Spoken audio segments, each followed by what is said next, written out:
Thank you. Good afternoon, Senator Cassano, Representative McCarthy-Vahey, Senator Champagne, and Representative Zawistowski, and members.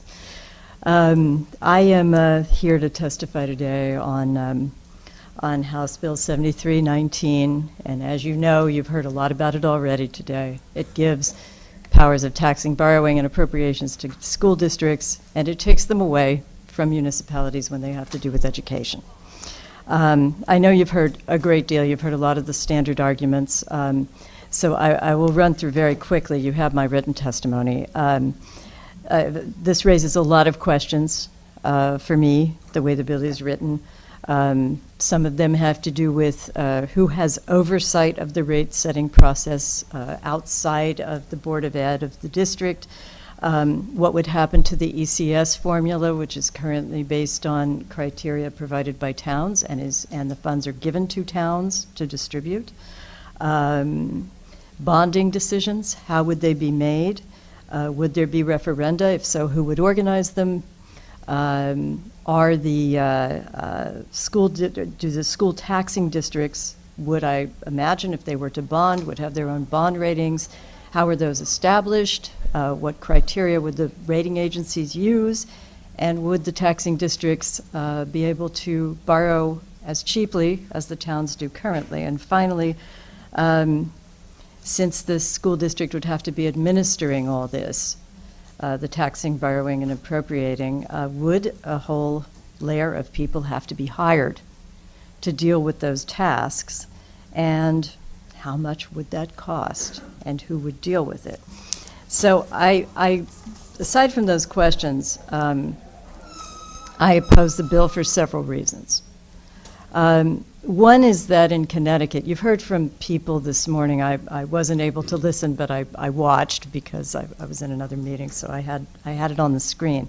And I know there are people from other states who testified and who felt comfortable with this. To that, I would say that in Connecticut, our various forms of town government have traditionally fostered a distinctive, intimate relationship between residents and the finances of their school districts. They have a direct way of providing input. This has heightened the focus of our communities on the quality of education and has also attracted many residents from other states and other towns sometimes. While independent taxing districts exist in other states, in Connecticut, this legislation would greatly diminish the role that residents now play and greatly appreciate in the oversight, determination, and allocation of the funding of their school districts. Also, because this proposed separation of powers would stop municipal governments from performing their current functions of oversight on behalf of school district, this legislation would require the creation of new layers of administration that would probably increase local property taxes and raise costs at a time when all of the budgets in our state at all levels are very fragile. The focus of boards of education is, I think we all agree, and should be on ensuring that students have the best opportunities to learn. Right now, boards of finance and other municipal government entities are responsible for the financial health of their communities, and they deal with providing fiscal oversight, not only of their towns, but of their school districts, and assessing how much revenue the residents are able and willing to pay every year. So they act as stewards of taxpayer funds overall.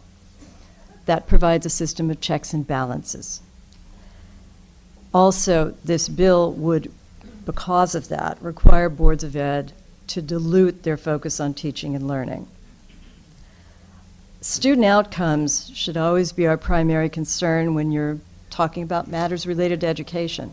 There's no mention in the bill of any potential favorable impact on the quality of education, nor is there a mention of any problem it's intended to solve. There seems to be no reason for this legislation, so I respectfully urge the committee to reject it. Thank you.